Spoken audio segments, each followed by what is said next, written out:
श्रीसूर्याष्टोत्तरशतनामावली। ॐ अरुणाय नमः। ॐ शरण्याय नमः। ॐ करुणारससिन्धवे नमः। ॐ असमानबलाय नमः। ॐ आर्तरक्षकाय नमः। ॐ आदित्याय नमः। ॐ आदिभूताय नमः। ॐ अखिलागमवेदिने नमः। ॐ अच्युताय नमः।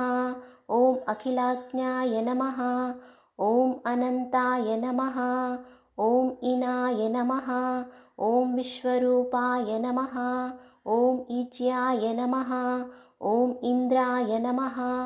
ॐ भानवे नमः। ॐ इन्दिरामन्दिराप्ताय नमः। ॐ वन्दनीयाय नमः। ॐ ईशाय नमः। ॐ सुप्रसन्नाय नमः। ॐ सुशीलाय नमः। ॐ सुवर्चसे नमः। ॐ वसुप्रदाय नमः। ॐ वसवे नमः। ॐ वासुदेवाय नमः। ॐ उज्ज्वलाय नमः। ॐ उग्ररूपाय नमः। ॐ ऊर्ध्वगाय नमः।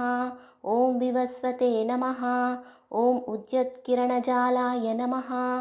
ॐ हृषीकेशाय नमः। ॐ ऊर्ध्वस्वलाय नमः। ॐ वीराय नमः। ॐ निर्जराय नमः। ॐ जयाय नमः। ॐ ऊरुध्वयाभावरूपायुक्तसारथये नमः। ॐ ऋषिवन्ध्याय नमः। ॐ ऋक्कन्त्रे नमः। ॐ वृक्षचक्रचराय नमः। ॐ ऋजुस्वभावचित्ताय नमः। ॐ नित्यस्तुत्याय नमः।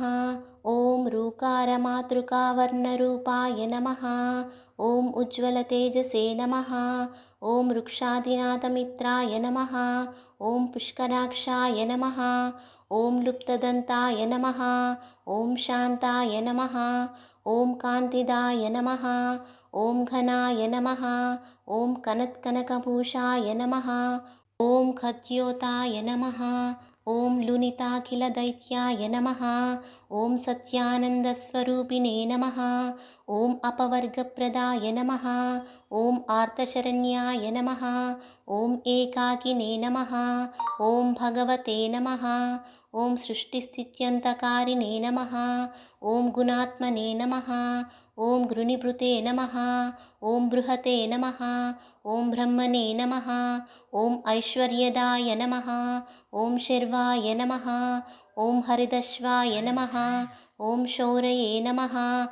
ॐ दशदिक्स्वंप्रकाशाय नमः। ॐ भक्तवश्याय नमः। ॐ ओजस्कराय नमः। ॐ जैने नमः। ॐ जगदानन्दहेतवे नमः। ॐ जन्ममृत्युजराव्याधिवर्जिताय नमः। ॐ औच्यस्थानसमारूढास्रतस्ताय नमः। ॐ असुरारये नमः। ॐ कमनीयकराय नमः। ॐ आब्जवल्लभाय नमः। ॐ अन्तर्बहिप्रकाशाय नमः। ॐ अचिन्त्याय नमः। ॐ आत्मरूपिणे नमः। ॐ अच्युताय नमः। ॐ अमरेशाय नमः। ॐ परस्मै ज्योतिषे नमः। ॐ अहस्कराय नमः। ॐ रवये नमः। ॐ हरये नमः। ॐ परमात्मने नमः। ॐ तरुणाय नमः। ॐ वरेण्याय नमः। ॐ ग्रहाणां पतये नमः। ॐ भास्कराय नमः।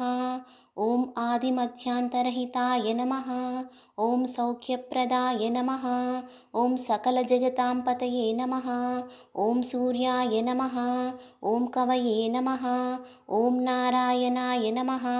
ॐ परेशाय नमः। ॐ तेजोरूपाय नमः। ॐ हिरण्यगर्भाय नमः। ॐ ह्रीं सम्पत्कराय नमः।